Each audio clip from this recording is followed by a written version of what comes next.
Welcome to Authenticity Unleashed. I'm your host, Pam Rader, and I'm here with the fabulous Nicole Richard today.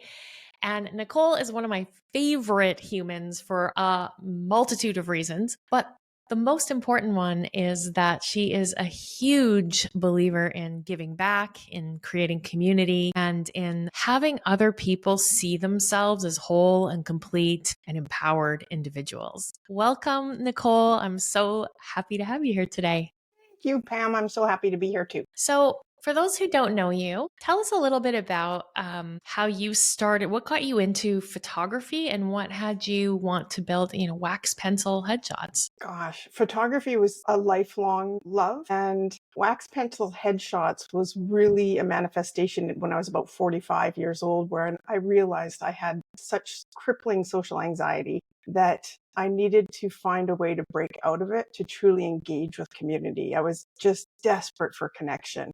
So the business itself, Wax Pencil, doing headshots and content and video, is really built out of the desire to connect and to give back to community. So, tell me a little bit more about this crippling social anxiety.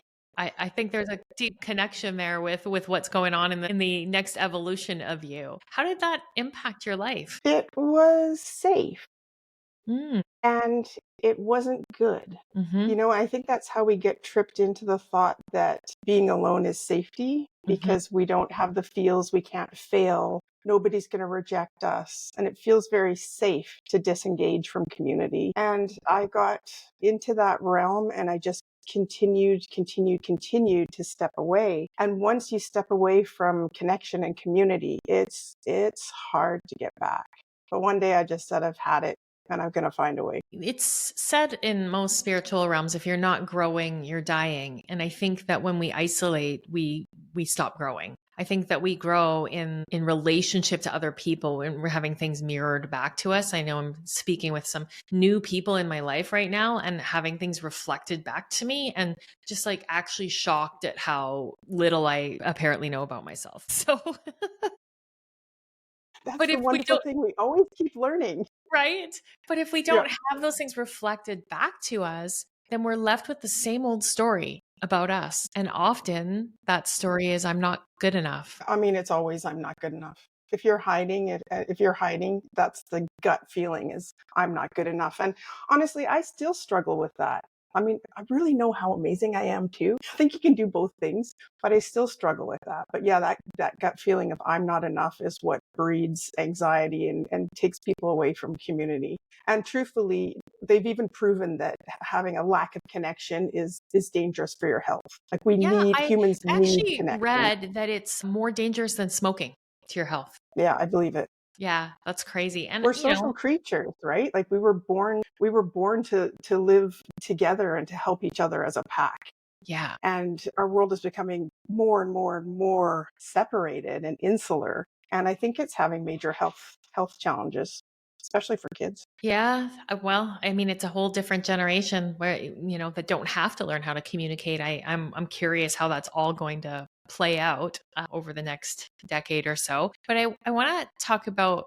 You said you had this crippling anxiety, and then you wanted to get out there and connect. But it's interesting how you found a way to put something between you and the people via the camera.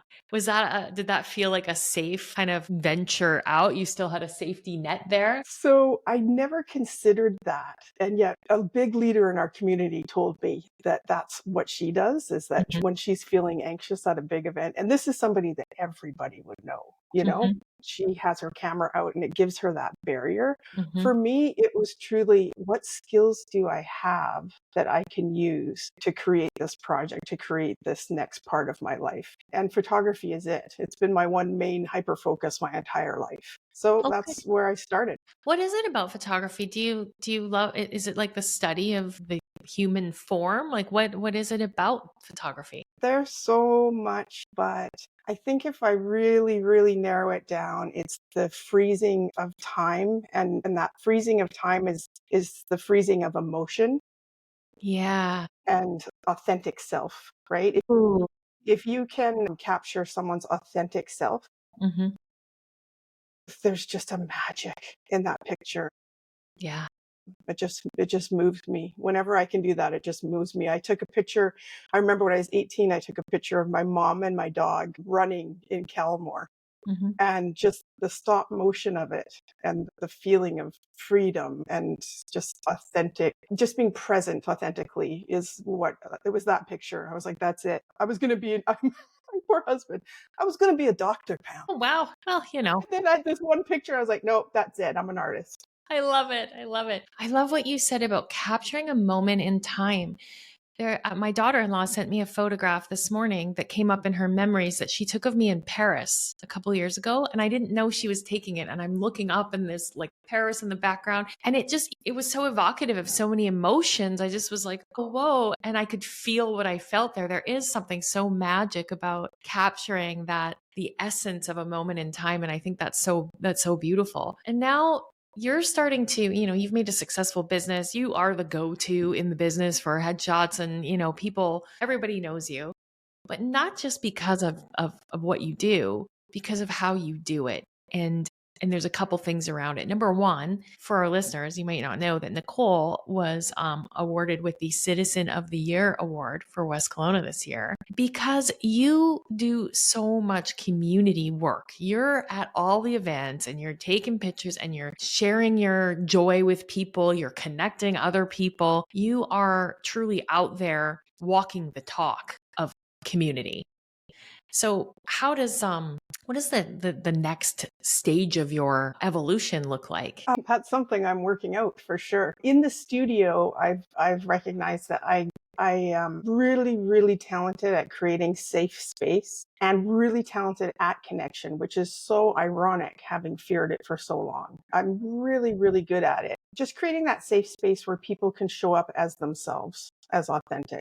I'm also very authentic. I was thinking that's really what I bring to people, is just an immediate feeling of safety, an immediate feeling of connection, and a sense of safety. Mm-hmm. And those are things that I'm thinking about as I go forward and in what I'm doing. Definitely want to be community focused. I've always been community focused. That's what this is about. But I'm looking for different ways to show up in that realm. Tell me what it means to you to capture, to be authentic. Like, what does that mean to you? Authenticity is the ability to have feeling and to express that feeling without putting anything in between.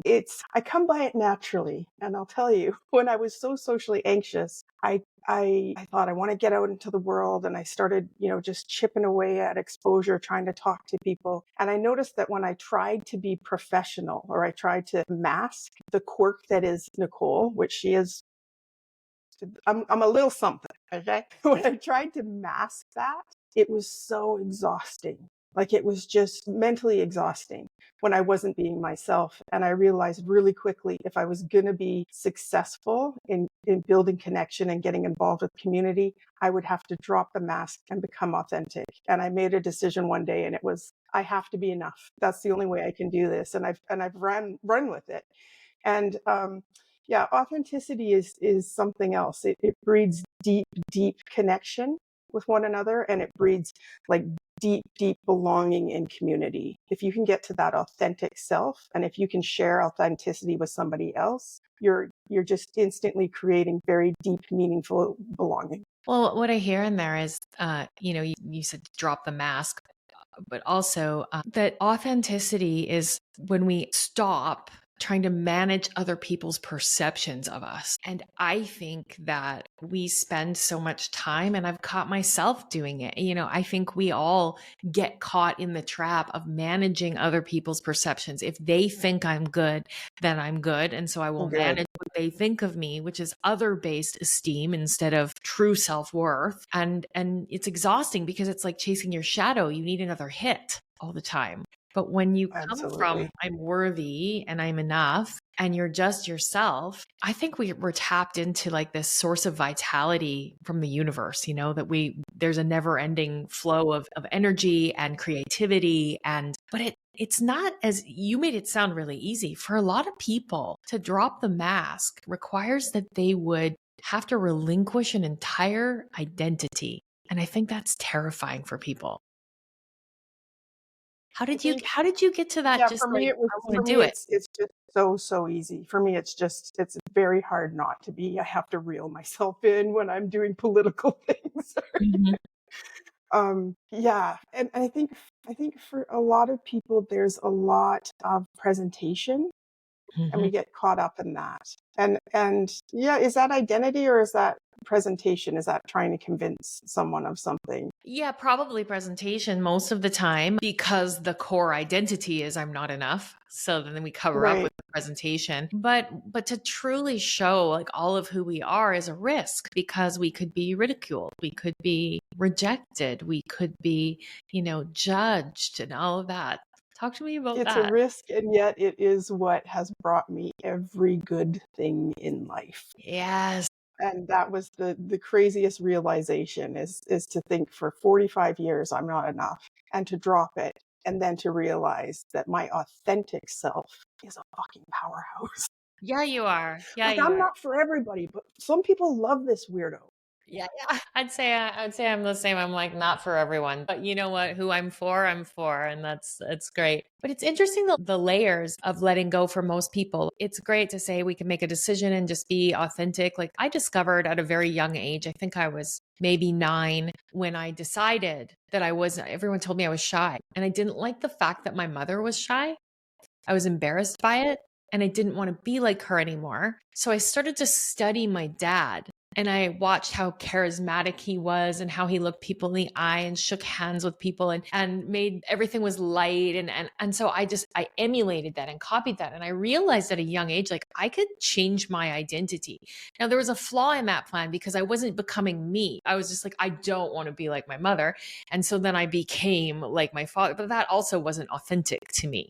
And I've spent my life unraveling that. And I think that we sometimes do that. We try on different identities. I think getting to the essence of who we are, sometimes we're so far removed from it, we're not even sure what that is. It's true, and I see it definitely in sort of certain social circles. But what I notice is and this is when I'm like, those are my people. There's a certain type of person that no matter what identity they're trying on, and I Mhm. think it's fair to say that trying on different identities is awesome. We can reinvent whoever we are. Like you said, like when you get off that airplane, who do you want to be? We can invent that new identity. But as long as in the core, when we're connecting with other people, whether it's one-on-one or even speaking engagements, if that connection is from an authentic place, it's still authentic. You can have multiple identities and still have authentic you, because that Yeah. authenticity is about your feelings. If you can tap into your feelings and you can express those feelings and feel safe enough to do so, you're golden. I'm authentic in all sorts of places where one should maybe not be. But it's always turned out well for me, truly. Yeah. Yeah. I love this talking about trying on identities because I actually believe that as we get a little further along down the path of knowing ourselves, we start to shed some of the things that we go, that really wasn't me. Those were some things that I learned from my parents, my neighbors, my community leaders that don't actually fit me. And who do I want to be? And sometimes in that like not knowing, we see people that we admire or that they have traits that we admire that we want to cultivate within ourselves. And so the ability to like, I love how joyful you are and how silly you are. And I love like being around you. And I'm like, oh, that's something that I like would like to cultivate more of in my life. And so we can emulate. It's not like fake it till you make it. It's like choosing it and practicing it until it becomes a strength or a skill. Like you said, we're reinventing ourselves all the time.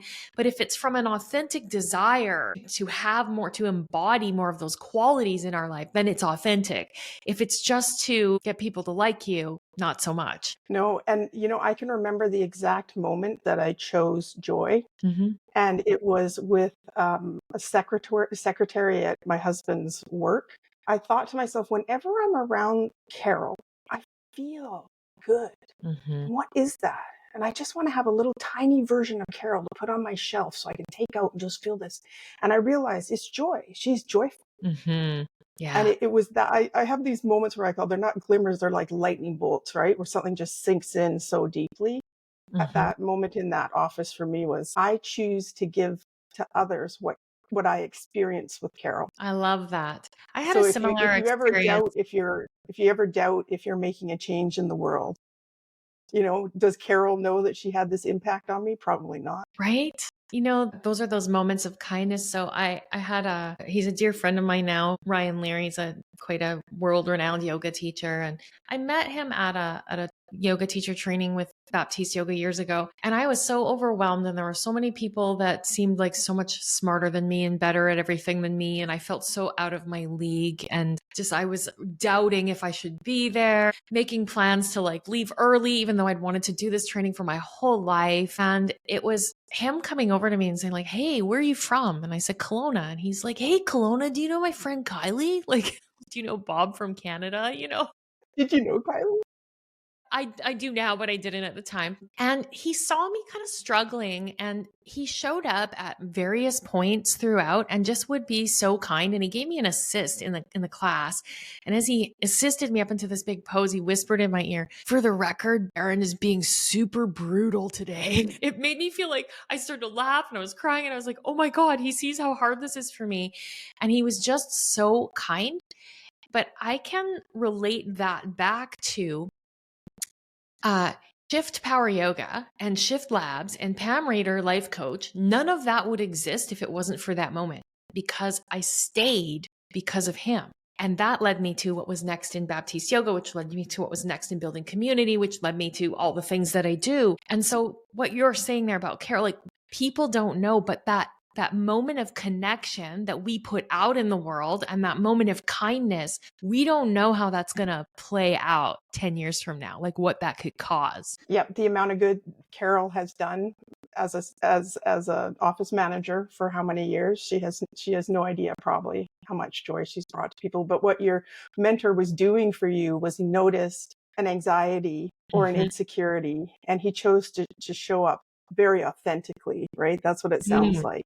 And to give you safe space to say, it's okay to be you here. I see you, I hear you, I value you, you're worth it, and join our group, right? Yeah. And when you can do that for someone, it can be absolutely life-changing. I've spoken about this on my podcast before, but I think this could be repeated daily as far as I'm concerned. I think that the whole world is looking for a place to belong. Everybody wants to belong. It's our fundamental desires to belong somewhere. And we find ourselves contorting ourselves into different shapes and forms to try to belong. But the greatest advice that was ever given to me was, if you want to belong, be a place where others belong. And so I have spent my life becoming a place where others feel like they belong.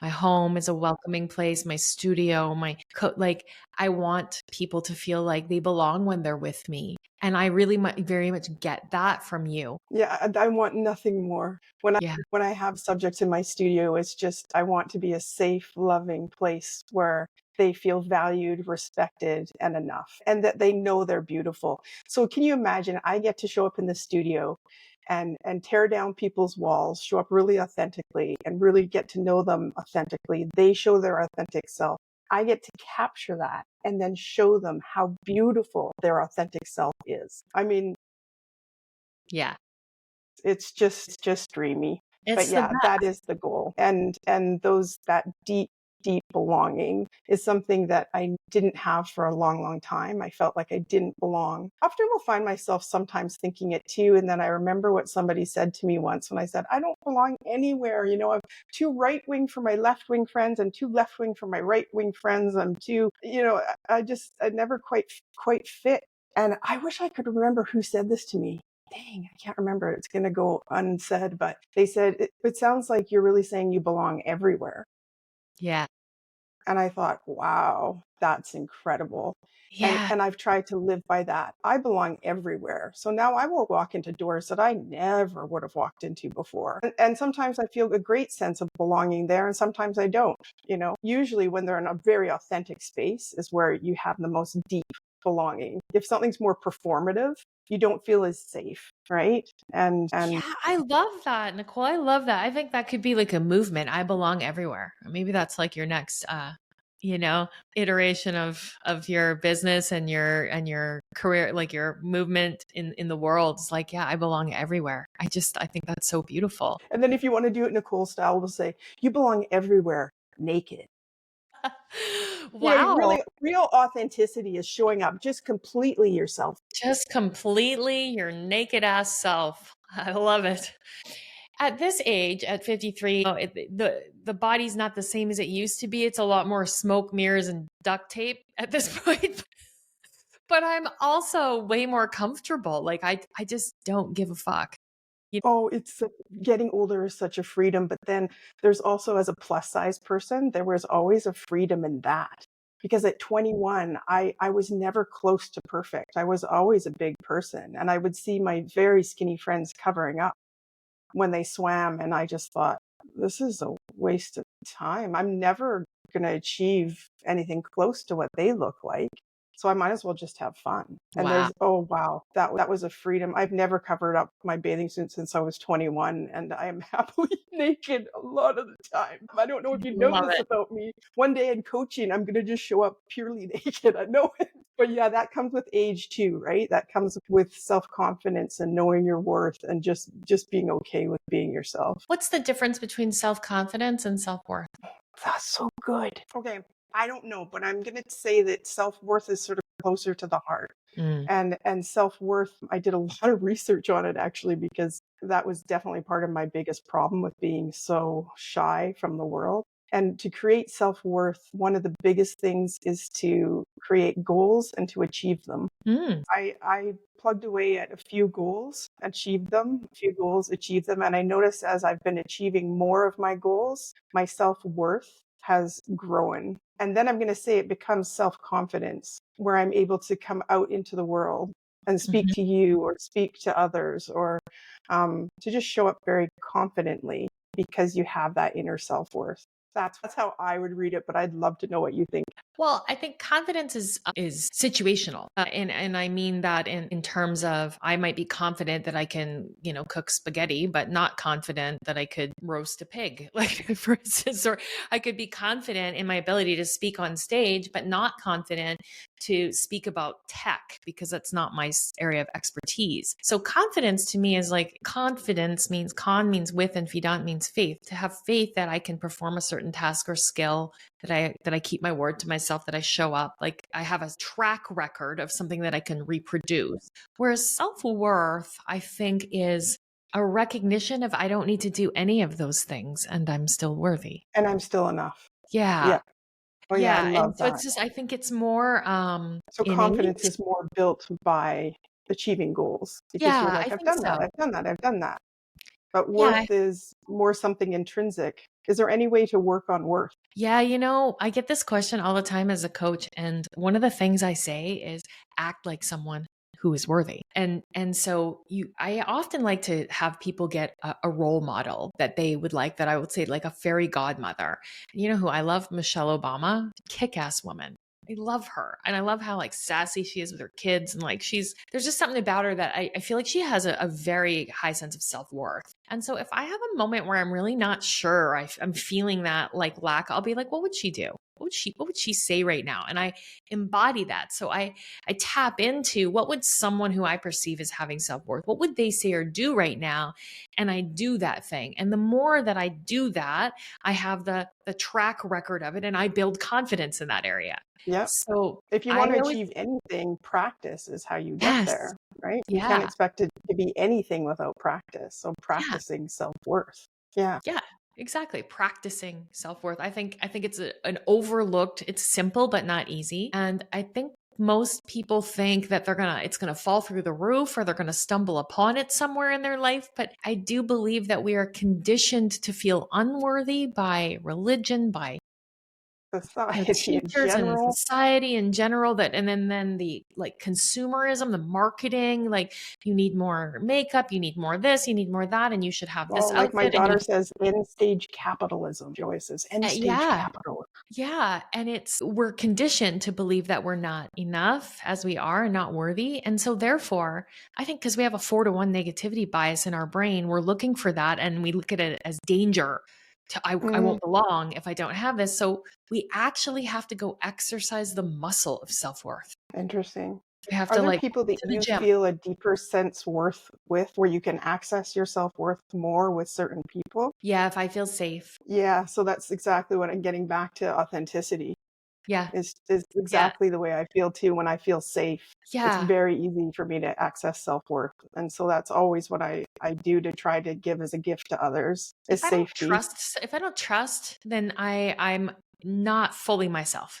And I think Yep. that could be said for every person, you know? Yep. And And so, if someone isn't being authentic with you, why would you trust them? yeah. And so this goes to the next stage. I think who we surround ourselves with is so incredibly important if we're on a journey to authenticity, we're on a journey to self-worth. Like you become like the 5 people you spend the most time with. So if you're hanging around with a bunch of people that are trying to belong and selling their soul to the devil every day, you will be the 6th. Yep. You surround yourself with people who steep themselves in self-worth and treat themselves like someone they love and are a safe space for others and challenge you by telling truths and holding space for you to grow, then you will become the 6th. Yep. And that's community, Yeah.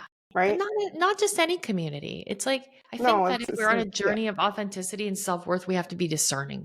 You Yeah. know, it's not about excluding anyone, but who's in my inner circle? You know, some Yeah. people could probably move to the nosebleed seats and we can move some like shift around who's in the inner circle. There was a study done, I can't remember the guy's name. We're killing it with the names today, hey? I can't remember his Well, this name. is perimenopause, I tell you. Yeah, right. From Harvard. And he studied happiness. And I thought when he was talking about this that the answer was going to be they discovered that gratitude was the biggest thing because that is a well-known thing as far as our measurement of happiness. But like if you're more grateful, then you're more happy. Awesome. I'm super grateful and therefore I spend a lot of my time happy. But the biggest predictor of happiness in life was people who refreshed their inner circle often. Really? I thought that was really amazing because if you think about it, as we grow, we have to like surround ourselves with people who are now vibrating at the frequency that we're vibrating at. Otherwise, we'll get pulled You down. get stuck.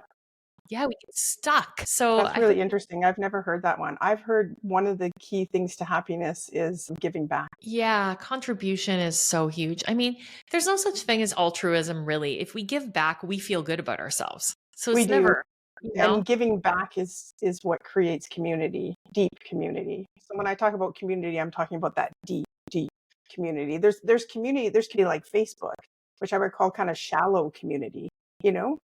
Um, and those types of communities don't move mountains. But when you find communities that are deep connection and authentic connection, those communities move mountains. You know, in Mel Robbins' book, Let Them, she talked about how we easily make friends and we have community when we're in school and when we're in college. Cause it's like just there's people around you all the time and there's proximity and you have, you know, you're spending a lot of time with people. So you're known and you know other people. But then when we get to be adults and we're out there in the world and, you know, we meet some people, we go, you know, we spend maybe 2-3 hours with them. We're like, I'm not sure if that's my person. And what she had some experts pull together for her was that it takes 70 hours of proximity to a person before you would know if they would be like a good acquaintance for you, and 200 hours of proximity to make a friend. So I don't feel like that at all. I feel like when you're talking about energy and vibration, and I feel like almost immediately I can tell if someone could be my friend. And sometimes we'll immediately feel friendship.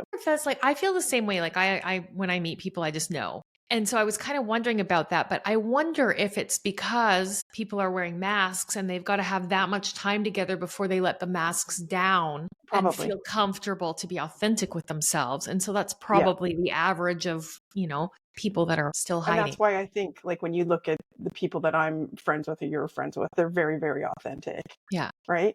I think there's Yeah. an easy access when people are able to really have their feelings and express those feelings without masking. It's easy for me to say, I'm your friend.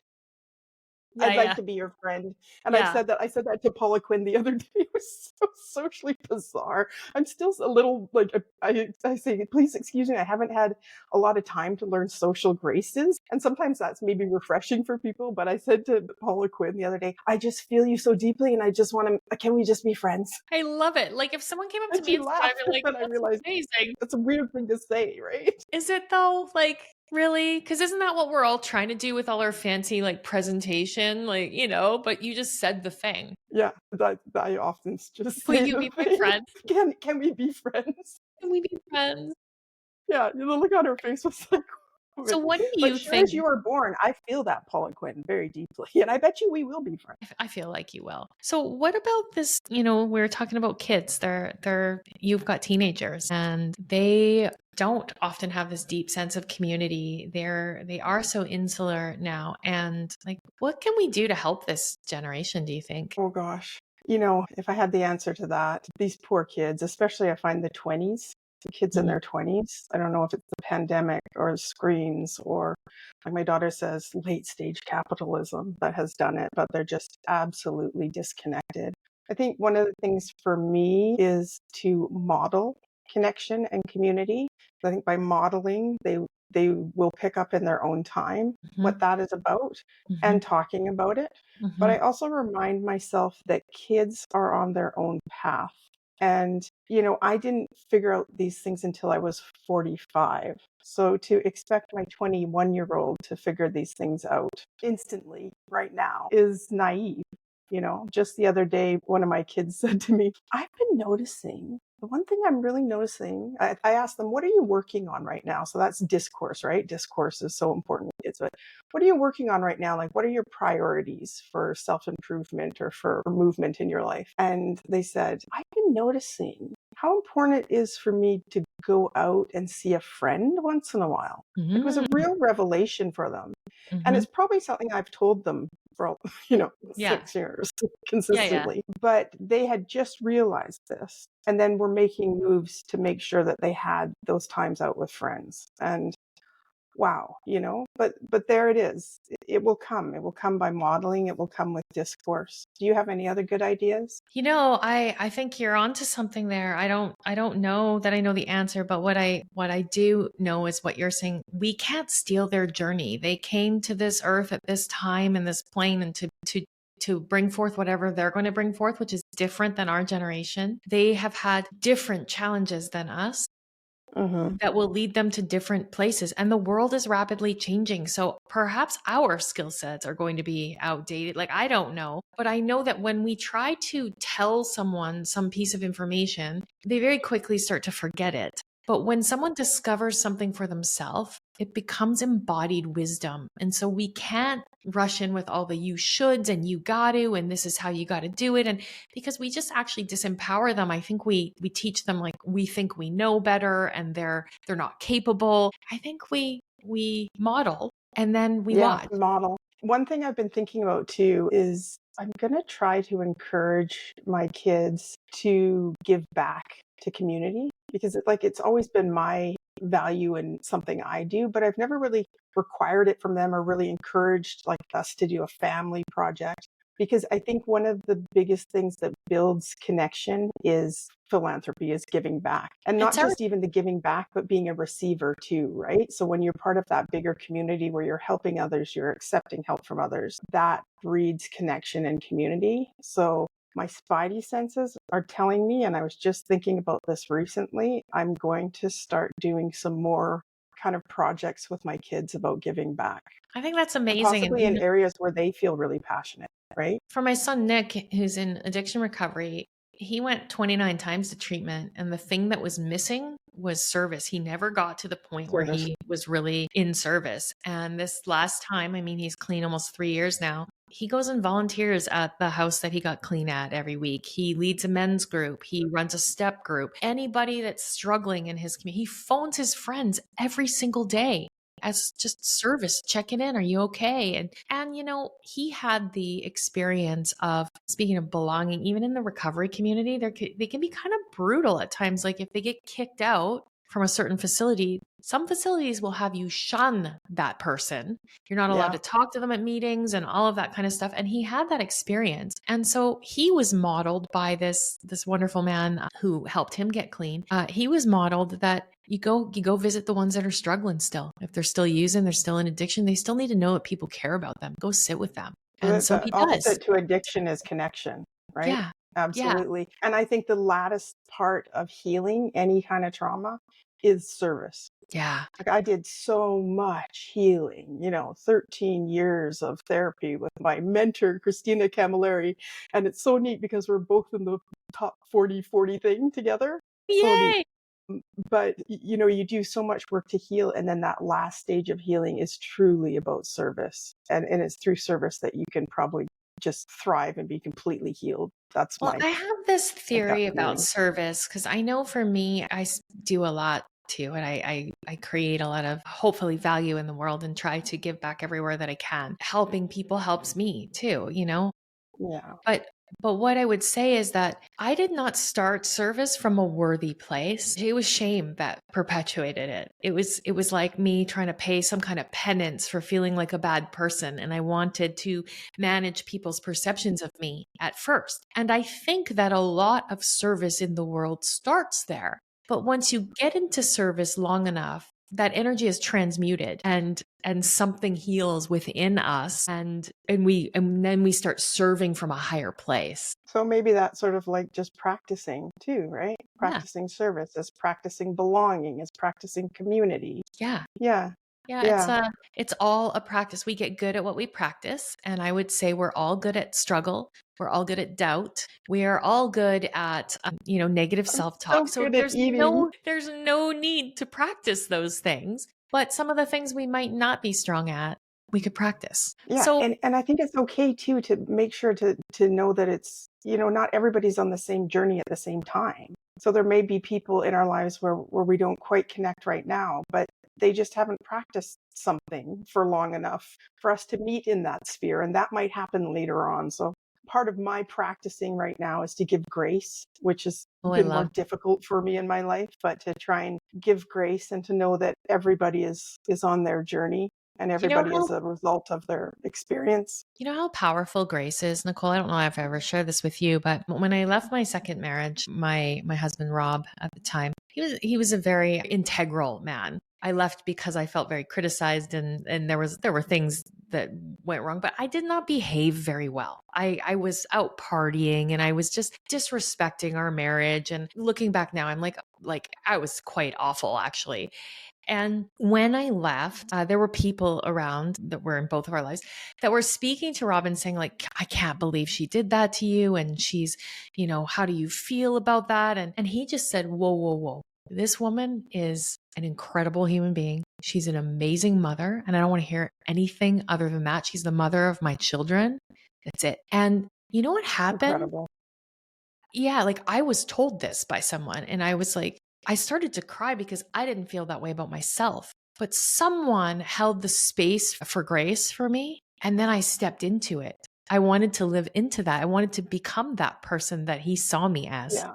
Yeah. And so for us to give grace to others, like again, I don't know that I'd be doing any of the things that I'm doing if I hadn't had somebody just kind of open that portal for me to step into and become a better version of myself. Yeah. Isn't that beautiful? Have you shared that with him? Oh yeah, he's a grumpy old man. He's like, whatever. Yeah, well, Rob, he doesn't take compliments too well, so he knows. Humble. But it's been paid forward many times because I have shared with other people this story. But I've thought to myself about people that are struggling, like where can I just give them a little grace and speak into them what I see about them, and who knows when those seeds will be germinated and Yeah. maybe blossom.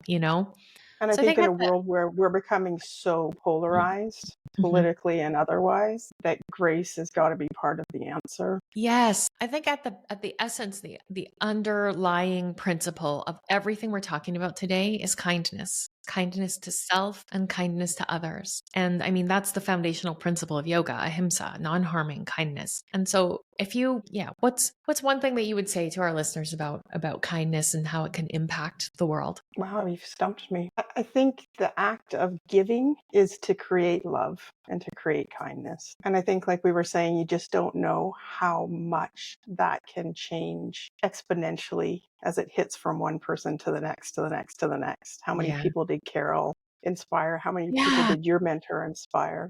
But just that kindness is more powerful than you'll ever know. And I'm just thinking back to so many moments in my life where there were little moments of kindness. And I'm sure all of us have many little moments where someone said or did something that was really kind.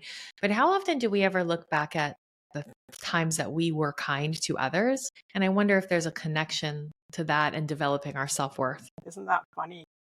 I Yeah. once read something where someone said, you think of having a gratitude journal Mhm. and to reflect on things you're grateful for is what creates happiness. But one of the best ways to create happiness is to remember a time when someone was grateful for you. Oh, that's So a great, now yeah. I try to remember those things. It's so easy to forget. It's so easy. Sometimes I think, will anybody be at my funeral? I don't know. Right? Do you know, so it was only a few months ago when my husband left our marriage, my ex-husband now left our marriage, and it was quite shocking. And I was leading my last yoga teacher training, and my studio manager put together a surprise for me where about 40 people came out who had done my yoga teacher training, and they all said something about something I did or said that changed their lives. And this was unrelated. They didn't know that any of this was going on in my life or what happened. And it meant so much to me because I forget. Like I'm just doing what I'm doing. And I forgot. And I got to pause and hear about the impact that I have had on people's lives. And it was so moving and restoring. And I felt fueled up to continue the journey. And so I think recalling successes is such a good practice in building our self-worth. And when we have more self-worth, I think we have more to give. And when we give back, it's just a big happy circle, That's a big happy fest. big happy fest. Do you think it works in the opposite way? If you don't give kindness, if you give negativity or criticism or anger, which Yep. I mean, we're If all you spend your capable life of. making everybody else wrong, you're a miserable fuck. Yeah, and I think that probably works exponentially as well, right? Totally. I think whatever we focus on expands. And so it's so tangible to say, I want to focus on kindness and grace and giving back. And like, what a beautiful way to live your life. I think every day would feel rich, you know? Yeah. Yeah. I got to I've practice that been a I've little been bit more. living by my core values, I've just been living Yeah. by my core values, and just like some thought lately was like, "Oh, I also have to prioritize my health." Yeah. So it's Yes. a balancing act. It's a balancing act of give and take too, right? Yeah. Um, yeah, life is wonderful. I think we've made a couple really good points here today about the importance of belonging, authenticity, the role of kindness and giving back in all of that. And if you knew that someone was struggling out there right now, they're just struggling and they're where you were at 45 with social anxiety and they don't believe anything new is possible, what's your message for that person right now? You're enough. Yeah. You're enough. You're enough exactly how you are. With Mhm. any fault that you may think you have, you're enough. You're enough and you're worth it to heal. And through healing, you'll learn to give back and you can do it. Yay. Just I give love that that. person a big hug. I love that. Where can people find you, Nicole? They can find me at Wax Pencil Headshots on Instagram. They can find me at Nicole Richard on Facebook. Mhm. They can find me in West Kelowna. They can find you in West Kelowna, out and about in the community, being a place where everybody belongs, laughing and smiling and doing your thing. Yep. Amazing. Thank you so much for coming on today. I really loved our Thank you. conversation and I appreciate you so much. Thank you, Pam. Thank you so much for all you do. Yeah.